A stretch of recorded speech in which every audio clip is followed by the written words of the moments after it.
മാന്യപ്രേക്ഷകർക്ക് നമസ്കാരം. നമ്മൾ ഈ ഒരു വീഡിയോയിൽ മുന്നോട്ട് വെക്കുന്നത് വളരെ അഭിമാനം തോന്നുന്ന നമ്മുടെ കേരളത്തിലെ പുതുതലമുറയിൽപ്പെട്ട ഒരു വിദ്യാർത്ഥിയുടെ കൃത്യമായിട്ട് വൈറ്റ് കോളർ ഭീകരതയ്ക്കെതിരെയുള്ള കാഴ്ചപ്പാട്, അതിനെ എങ്ങനെ മറികടക്കണം എന്നത് ഉൾപ്പെടെ വളരെ സുന്ദരമായിട്ട് നമ്മുടെ കേരള പൊതുസമൂഹത്തോട് വിളിച്ചു പറഞ്ഞിട്ടുണ്ട്. നമുക്കതിൻ്റെ ഒരു ഭാഗ്യം ഇവിടെ കൊടുക്കാം. നമുക്കറിയാം, ഡൽഹിയിൽ ചെങ്കോട്ടയ്ക്ക് സമീപം ഒരു ഡോക്ടർ വന്ന് പൊട്ടിത്തെറിച്ച്, ഡോക്ടർ ഉമറുൽ നബി, അതുമായി ബന്ധപ്പെട്ട് അറസ്റ്റ് ചെയ്തിട്ടുള്ളതൊക്കെ തന്നെ ഡോക്ടർമാര്, എഞ്ചിനീയർമാര്, മാധ്യമ പ്രവർത്തകർ, ഇത്തരത്തിലൊക്കെയാണ്. ഒരുപാട് ഭീകരരൊക്കെയായി ബന്ധപ്പെട്ട് ഇത്തരം ആളുകളെ അറസ്റ്റ് ചെയ്യുന്നുണ്ട്. പ്രധാനമായിട്ട് ഡോക്ടർ ആദിൽ അഹമ്മദ്, ഡോക്ടർ മുസമ്മില്, അതേപോലെ തന്നെ വനിതാ ഡോക്ടറായിട്ടുള്ള ഷഹീൻ ഷാഹിദ് എന്ന് പറയുന്ന ഇത്തരം ഡോക്ടർമാരെ അറസ്റ്റ് ചെയ്തു. ഇവരൊക്കെ നമ്മുടെ രാജ്യം തന്നെ കുട്ടിച്ചോറാക്കാനുള്ള വലിയ പദ്ധതികളായിരുന്നു തയ്യാറാക്കിക്കൊണ്ടിരുന്നത്. അത് നമ്മുടെ അന്വേഷണ ഏജൻസികളുടെ മികവ് കൊണ്ട് അവരെ അറസ്റ്റ് ചെയ്ത് തീഹാറിലേക്ക് തള്ളി എന്നുള്ളതൊരു യാഥാർത്ഥ്യമാണ്. ഇതുമായി ബന്ധപ്പെട്ട് നമ്മുടെ കേരളത്തില് വൈറ്റ് കോളർ ഭീകരതയെ കുറിച്ച് ചർച്ച തുടങ്ങി. എന്നാൽ ഉടനെ തന്നെ മീഡിയ വണ്ണിന്റെ നേതൃത്വത്തിൽ അടുപ്പുകുട്ടികൾ രംഗത്തെത്തുന്നു. വൈറ്റ് കോളർ ഭീകരത അത്തരത്തിൽ ഒന്നില്ല. അത് തന്നെ സുഡാപ്പികളും തീവ്രചിന്താഗതിക്കാരും ജിഹാദികളും നമ്മുടെ കേരളത്തിൽ സോഷ്യൽ മീഡിയയിലൂടെ വലിയ പ്രചരണം നടത്തി. വൈറ്റ് കോളർ ഭീകരത എന്ന ഒന്നില്ല എന്ന തരത്തില്. എന്നാൽ ഈ പ്രചരണത്തിലൊക്കെ നമ്മുടെ കേരളത്തിലെ പുതുതലമുറ പുല്ല് വിലയാ കൊടുത്തത്. കൃത്യമായിട്ട് നമ്മുടെ പുതുതലമുറ വൈറ്റ് കോളർ ഭീകരതയെ കുറിച്ച് മനസ്സിലാക്കിയിട്ടുണ്ട്. അത്തരം ആളുകളെ കുറിച്ച് എന്താണ് പുതിയ തലമുറയിൽപ്പെട്ട ഒരു വിദ്യാർത്ഥി പറയുന്നത് എന്നൊന്ന് ഞാനിവിടെ കൊടുക്കാം. അതിനെ എങ്ങനെ മറികടക്കണമെന്ന് കൂടി കൃത്യമായിട്ട് ഈ വിദ്യാർത്ഥിയെ മുന്നോട്ട് വെക്കുന്നുണ്ട്. നിങ്ങളതൊന്ന് കേട്ടു നോക്കൂ. വൈറ്റ് കോളർ ടെററിസം എന്ന് പറയുന്ന ടേം ഇപ്പോഴാണ് സജീവ ചർച്ചയിലേക്ക് വരുന്നത്. അതിനെപ്പറ്റി എന്താ മനസ്സിലാക്കുന്നത്? നമ്മൾ പലപ്പോഴും വിശ്വസിക്കുന്ന ഈ സൊസൈറ്റിയിൽ വളരെയധികം പഠിച്ച അറിവുള്ള ആ ഒരു സ്ഥാനത്തിരിക്കുന്നവർ തന്നെ ഇങ്ങനെ പെരുമാറുമ്പോൾ നമ്മളൊരു പ്രതിസന്ധിയിലെത്തുകയാണ്. നമുക്ക് എന്തും കുമ്പസാരം പോലെ പറയാൻ നമ്മുടെ ജീവൻ രക്ഷിക്കാനിരിക്കുന്ന ഒരു ഡോക്ടർ ബോംബ് ബ്ലാസ്റ്റ് ചെയ്യുന്ന അവസ്ഥ ആലോചിച്ച് നോക്ക്. വളരെ വളരെ ഭയാനകരമാണത്. ഇങ്ങനെ വന്നു കഴിഞ്ഞാൽ നമുക്ക് നാളെ ആരെ നമുക്ക് വിശ്വസിക്കണമെന്ന് പറയാൻ കഴിയത്തില്ല. നമ്മൾ പോയിരിക്കുന്ന ഒരു ഡോക്ടർ ഒരുപക്ഷെ നമുക്ക് എഴുതിത്തരുന്ന മരുന്ന് നമ്മളെ കൊല്ലാനുള്ള മരുന്നായിരിക്കും. ഒരുപക്ഷെ നമുക്ക് എഴുതിത്തരുന്ന മരുന്ന് നമ്മുടെ ആ സമൂഹത്തിലുള്ളവരെ നശിപ്പിക്കാനുള്ള മരുന്നായിരിക്കും. ഞാൻ ശരിക്കും ഈ ന്യൂസ് കേട്ടപ്പോൾ ഞെട്ടിപ്പോയി. ടെററിസം എന്ന് പറയുന്നത് ഇന്ത്യക്കോ ഡൽഹിക്കോ പുതുതായോ ഒന്നുമല്ല. 14 വർഷം മുമ്പ് വരെ ഡൽഹി കോൺസ്റ്റന്റ്ലി ടെററിസം അറ്റാക്സ് ഉണ്ടായിരുന്നു. എന്നാൽ ഈ ഒരു വൈറ്റ് കോളർ ടെററിസം, നമ്മൾ സമൂഹത്തിൽ ഉന്നതയിൽ നമ്മൾ ഹെൽപ്പിനായി ചെല്ലുന്ന ഇവർ ഈ ചെയ്തത് എന്നിൽ ആശങ്ക വളരെ അധികമായിട്ട് തന്നു. It was really terrifying. ഇതിപ്പോൾ ഡോക്ടർമാരുടെ കൂട്ടത്തിൽ പറയുകയാണെങ്കിൽ ഒരാളല്ല, അതിന്റെ ബിഹൈൻഡ് ഒരുപാട് ആളുകളുണ്ട്. അത് ഇതെങ്ങനെയോ ഇപ്പം റെഡ് ഫോർട്ടിന്റെ അവിടെ വെച്ച് ഇത്തരത്തിൽ പൊട്ടിത്തെറിച്ചു എന്ന് മാത്രമല്ല, അതിന് പിറകിൽ വേറെ എന്തൊക്കെയോ വലിയ ഉദ്ദേശങ്ങളുണ്ടായിരുന്നു. അതാണ് ഇങ്ങനെയായി മാറിയത്. അപ്പോൾ അത്തരത്തിൽ വലിയൊരു ആക്രമണ സ്വഭാവത്തിലേക്ക് അല്ലെങ്കിൽ വലിയൊരു പൊട്ടിത്തെറിയിലേക്ക് അത് എത്തിയിരുന്നെങ്കിൽ വലിയൊരു എത്തിയത്. കാരണം നമ്മൾ ഇത് ട്രേസ് ചെയ്ത് നേരെ പോയ ശ്രീനഗറിൽ അറൌണ്ട് 2000 kgs ഓഫ് എക്സ്പ്ലോസീവ് കണ്ടുപിടിച്ചു, പൊട്ടിത്തെറിക്കാൻ പറ്റുന്ന സാധനങ്ങൾ കണ്ടുപിടിച്ചു. അപ്പം നമ്മൾ ഇപ്പോഴാണ് ശ്രദ്ധിക്കുന്നത് ഇങ്ങനെ ഒരു വൈറ്റ് കോളർ ടെററിസം നമ്മളെ ഇന്ത്യൻ ഗവൺമെന്റ് ഇപ്പോഴാണ് ഇതിനെ ഒബ്സർവ് ചെയ്യുന്നത്. ഈ ഒരു ലിങ്ക് നമ്മൾ നോക്കിയപ്പോൾ കാണാം പല സ്ഥലങ്ങളിലേക്കും പല മേജർ അസോസിയേഷൻ ഉൾപ്പെടുന്നത്. ഫരീദാബാദിൽ നിന്ന് തുടങ്ങിയതാണ്. അതെ നമ്മുടെ ആ ഒരു ഇൻവെസ്റ്റിഗേഷൻ പോയി നിന്നത് അങ്ങ് ബോർഡർ തൊട്ട് UP തൊട്ട് ഇപ്പോൾ സൗത്ത് ഇന്ത്യയിലേക്ക് തന്നെ വരികയാണ്. ഒരു വളരെ വലിയ കണക്റ്റഡ് സിസ്റ്റമാണ് ഇത്. വളരെ ഡേഞ്ചറസുമാണ്. നമ്മൾ വളർന്നു വരുന്ന തലമുറ ഇതിനെപ്പറ്റി നല്ലോണം അവെയർ ആയിരിക്കണം. ഇത്തരത്തിലുള്ള ഈ ആണവായുധങ്ങൾ ഇതുപോലുള്ള ആളുകളുടെ കയ്യിലേക്ക് എത്തുമ്പോൾ അത് ശരിക്കും വലിയൊരു ത്രെട്ടനിങ് കൂടിയല്ലേ? നമുക്ക് വളരെ വലിയൊരു ത്രെട്ടനിങ് ആണ് അത്. എക്സ്ട്രീം ത്രെട്ടനിങ് ആണ്. ഇതിനെ മാറ്റാനുള്ള ഒരേ ഒരു വഴി നമ്മൾ കുഞ്ഞുനാൾ തൊട്ട് മനസ്സിലാക്കണം. നമ്മുടെ രാജ്യമാണ് മറ്റെന്തിനെക്കാളും നമുക്ക് വലുത്. നമ്മുടെ രാജ്യം, അതിൻ്റെ കൂടെയാണ് നമ്മൾ നിൽക്കുകയുള്ളൂ. നമ്മൾ ഒരിക്കലും മറ്റൊരുത്തിനെ ഹാം ചെയ്യരുത്. We should stand for our country.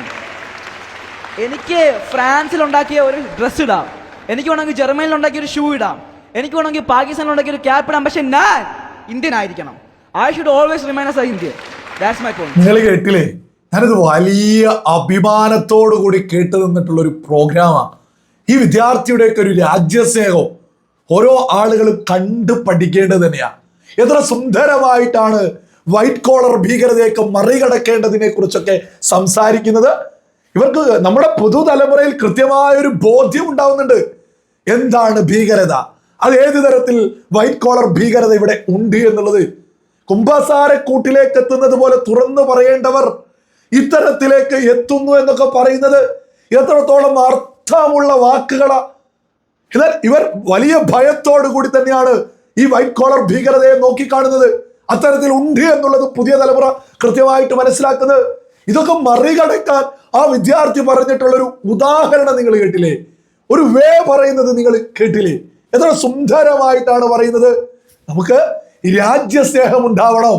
മറ്റെന്തിനേക്കാൾ വലുത് നമ്മുടെ രാജ്യമാണെന്ന സ്നേഹം ഉണ്ടാവുമ്പോ നമ്മുടെ കുഞ്ഞുനാള് മുതൽ നമ്മുടെ രാജ്യമാണ് മറ്റെന്തിനേക്കാൾ വലുത് എന്ന ചിന്ത ഉണ്ടാവണം. അത് പഠിച്ചു വളരണം. എന്നാൽ ഇതിനെ മറികടക്കാമെന്ന് എത്ര സുന്ദരമായ വാക്കുകളാണ് ഒരു പുതുതലമുറയിലെ വിദ്യാർത്ഥി മുന്നോട്ട് വെക്കുന്നത്. ഇത് വലിയ പ്രതീക്ഷയാണ്. നാളെയുടെ കേരളം, ഇതൊക്കെ വലിയ പ്രതീക്ഷയോടുകൂടി തന്നെയാണ് നമ്മൾ നോക്കിക്കാണേണ്ടത്. ഇത്ര സുന്ദരമായിട്ട് മറ്റേത് സ്ഥലത്ത് ഏത് ബ്രാൻഡ് ഏത് വിഷയങ്ങളും നമുക്ക് സ്വീകരിക്കാം. പക്ഷേ നമുക്ക് ഏറ്റവും വലുത് നമ്മുടെ രാജ്യമാണെന്ന് എത്ര സുന്ദരമായിട്ടാണ് പറയുന്നത്. ഇത് ഗൾഫ് രാജ്യങ്ങളിലൊക്കെ ഇരുന്നിട്ട് സുഡാപ്പിസം പറയുന്ന കുറച്ച് ആളുകളുണ്ട്. നമ്മള് ഡൽഹി ഭീകരവാദത്തിന് എതിരെയായിട്ട്, ജിഹാദിസത്തിനെതിരെയായിട്ട്, സുഡാപ്പിസത്തിനെതിരെയായിട്ട് നമ്മുടെ ചാനലിലൂടെ നിരന്തരം സംസാരിക്കുമ്പോൾ ഗൾഫിലൊക്കെ ഇരുന്നിട്ട് എന്നെയൊക്കെ ഭീഷണിപ്പെടുത്താറുണ്ട്. ഒരുതരുണ്ടായിരുന്നു, ഏതോ ഒരു വെള്ളിയാഴ്ച ഉച്ചക്ക് എത്തിയിട്ട് എന്നെ അങ്ങ് തീർക്കുമെന്ന് കണ്ണൂർ എയർപോർട്ടിലൊക്കെ ഇറങ്ങുമെന്നൊക്കെ പറഞ്ഞത്. നമ്മൾ അതിന്റെയൊക്കെ വീഡിയോസ് ഒക്കെ ചെയ്തിട്ടുള്ളതാ. അത്തരം ആളുകളുണ്ട്. ഗൾഫിൽ നിന്നൊക്കെ നമ്മൾ അങ്ങ് ഇല്ലാതെയാക്കുമെന്നൊക്കെ പറയുന്ന ആളുകൾ. അത്തരം ഗൾഫ് നാടുകളിലൊക്കെ ഇരുന്നിട്ടുള്ള സുഡാപ്പികൾ, പ്രവാസികളായിട്ടുള്ള സുഡാപ്പികളോട് പറയാനുള്ളത്, ഈ വിദ്യാർത്ഥിയൊക്കെ കണ്ടുപഠിക്കൂ. നിങ്ങൾ എവിടെ ജോലിക്ക് പോയിക്കോളൂ, നിങ്ങൾ എവിടെ ഏത് തരത്തിലും ജീവിച്ചോളൂ. പക്ഷേ ഏറ്റവും ആദ്യം നമ്മുടെ രാജ്യം എന്ന ചിന്തയാണ് വേണ്ടത്. അല്ലാതെ സുഡാപ്പീസ് അല്ല എന്നുള്ളത് ഇത്തരം ആളുകളൊക്കെ അങ്ങ് തിരിച്ചറിയാം. മറ്റെവിടെയോ പോകുമ്പോൾ അവിടത്തെ എന്തോ ആയി എന്നൊക്കെ കരുതുന്ന സകലരും കരുതുക, നിങ്ങൾക്ക് ഏറ്റവും ലാസ്റ്റ് ഈ രാജ്യവും ഈ മണ്ണും മാത്രമേ ഉണ്ടാവൂ. മറ്റൊരു കാര്യം ഈ വിദ്യാർത്ഥി പറയുന്നതിൽ കൃത്യമായിട്ട് ഓരോ മലയാളിയും ഗൗരവത്തിൽ എടുക്കേണ്ടതാ. എന്താ പറയുന്നത്, ഒരു ഡോക്ടർ ഇത്തരത്തിലേക്കൊക്കെ എത്തുമ്പോൾ വൈറ്റ് കോളർ ഭീകരത വലിയ പേടിപ്പെടുത്തുന്നു, ഭയപ്പെടുത്തുന്നു എന്നുള്ളത്. ഞാനൊരു കാര്യം പറയാം, ഞാൻ കൃത്യമായിട്ട് എൻ്റെ ജീവിതത്തിൽ ഇപ്പൊ ഞാൻ മുന്നോട്ട് കൊണ്ടുപോകുന്ന പലസ്തീൻ അനുകൂല പോസ്റ്റർ എങ്കിലും പോസ്റ്റ് ചെയ്തിട്ടുള്ള ഒരു ഡോക്ടറുടെ അടുത്ത് ഞാൻ ഇന്ന് പോവാറില്ല. കാരണം എന്താ, പലസ്തീൻ അനുകൂല മുദ്രാവാക്യമായിട്ട് രംഗത്തിറങ്ങുന്ന ആളുകൾ അവർ കൃത്യമായിട്ട് തീവ്രവാദ അനുകൂലികളാണ്. മതം നോക്കിയിട്ട് മനുഷ്യത്വം പറയുന്ന ആളുകൾ അല്ലാതെയും കുറച്ച് ആളുകളുണ്ടല്ലോ, അവര് ജിഹാദികളെ പിന്തുണയ്ക്കാന്, ജിഹാദികളെ പ്രീണിപ്പിച്ച് ഒന്നെങ്കിൽ വോട്ട് വാങ്ങി അധികാരത്തിലെത്താനുള്ളവർ, അല്ലെങ്കിൽ അവരെ പ്രീണിപ്പിച്ചിട്ട് സാമ്പത്തിക നേട്ടങ്ങൾക്ക് വേണ്ടി ഇത്തരത്തിലുള്ള ആളുകൾ നമ്മുടെ കേരളത്തിലുണ്ട്. പലസ്തീൻ അനുകൂല പോസ്റ്ററുകൾ സ്റ്റാറ്റസ് ആക്കുന്നവരുടെ അടുത്തേക്ക് പോലും ഞാൻ ഏതായാലും ഒരു കാര്യത്തിനും പോകാറില്ല. കാരണം എന്താണെന്നറിയോ, ഇവരൊക്കെ തന്നെ ഈ തരത്തിലാ. ഇവരുടെ അടുത്തേക്കൊക്കെ ഒരു ചികിത്സക്ക് പോയാൽ എന്തൊക്കെ തരത്തിലായിരിക്കും നമുക്ക് മരുന്ന് തരിക. ആ വിദ്യാർത്ഥി ചോദിച്ചത് വലിയ ഓരോ മലയാളിയും ചിന്തിക്കേണ്ടതാ. എങ്ങനെയായി വൈറ്റ് കോളർ ഭീകരത അങ്ങ് തിരിച്ചറിയാം? പെട്ടെന്ന് അങ്ങ് നോക്കുമ്പോഴേക്ക് നമ്മൾ പ്രത്യേകിച്ച് അന്വേഷണ ഏജൻസികളോ അല്ലെങ്കിൽ അന്വേഷണ ഉദ്യോഗസ്ഥന്മാരൊന്നുമില്ല, നമ്മളൊക്കെ സാധാരണക്കാരാ. നമുക്ക് മനസ്സിലാക്കാൻ പറ്റുന്ന ഏറ്റവും വലിയൊരു കാര്യമാണ് പലസ്തീൻ അനുകൂല പോസ്റ്റർ ഇടുന്ന ആളുകളുടെ അടുത്തേക്ക് പോലും പോവാതിരിക്കുക. കാരണം എന്താ, മനുഷ്യത്വം പറഞ്ഞ് മതം നോക്കിയിട്ട് നമ്മുടെ കേരളത്തിൽ അവര് പ്രകടനം വിളിക്കാറുണ്ട്. വേറെ ഒരു സ്ഥലത്തുള്ള പ്രശ്നവും നോക്കാതെ മനുഷ്യത്വം എന്ന് പറഞ്ഞ് മതം നോക്കി മാത്രമാണ് പലസ്തീൻ അനുകൂല പ്രകടനം വിളിക്കുക. അവർ നേരിട്ട് ഹമാസിനെ പിന്തുണയ്ക്കുന്നത്. അത്തരം ആളുകള് തീവ്രവാദത്തിന്റെ ആദ്യ പടി എത്തിയ ആളുകളാണ്. അവരെ തന്നെ നമ്മുടെ ജീവിതത്തിൽ നിന്ന് നമുക്ക് അങ്ങ് ഒഴിവാക്കാൻ പറ്റും. അത്തരം ഡോക്ടർമാരുടെ അടുത്തേക്ക്, അത്തരം ആളുകളുടെ അടുത്തേക്കൊക്കെ പരമാവധി പോവാതിരുന്നാൽ സ്വന്തം തടി അങ്ങ് രക്ഷപ്പെടുത്താൻ സാധിക്കുമെന്നാണ് ഞാൻ ഏതായാലും വിശ്വസിക്കുന്നത്. ഇത് എൻ്റെ വ്യക്തിപരമായിട്ടുള്ള അഭിപ്രായം മാത്രമാണ്. ഈ ഒരു വിദ്യാർത്ഥി, നമ്മുടെ പുതുതലമുറയിലെ വിദ്യാർത്ഥി, സകല ഭീകരതയ്ക്ക് എതിരെയും നിലകൊള്ളേണ്ടത് അത് സ്വന്തം രാജ്യത്തോടുള്ള സ്നേഹമാണെന്ന് ആ വിദ്യാർത്ഥി വിളിച്ചു പറയുമ്പോൾ ആ വിദ്യാർത്ഥിയൊക്കെ ഓർത്തിട്ട് ഒരുപാട് അഭിമാനമാണ് മുന്നോട്ട് വെക്കാനുള്ളത്. ജിഹാദികളുടെ, സുഡാപ്പികളുടെ, തീവ്ര ചിന്താഗതിക്കാരുടെ ഈ പൊട്ടിത്തെറി ടീമിന്റെ സകലരുടെയും ലക്ഷ്യം എന്ന് പറയുന്നത് പണോ കാര്യങ്ങളൊന്നല്ല, മറിച്ച് നാട് കുട്ടിച്ചോറാക്കുക, നാട് നശിപ്പിക്കുക, പൊതുസമൂഹത്തിൽ ഭിന്നിപ്പുണ്ടാക്കുക, ഇതൊക്കെ തന്നെയാണ് അവരുടെ ലക്ഷ്യം. ഇതിനൊക്കെ നമുക്ക് മറികടക്കാൻ സാധിക്കുക നമ്മുടെ മണ്ണിനോട് സ്നേഹം ഉണ്ടായിരിക്കുക എന്നുള്ളത് തന്നെയാണ്.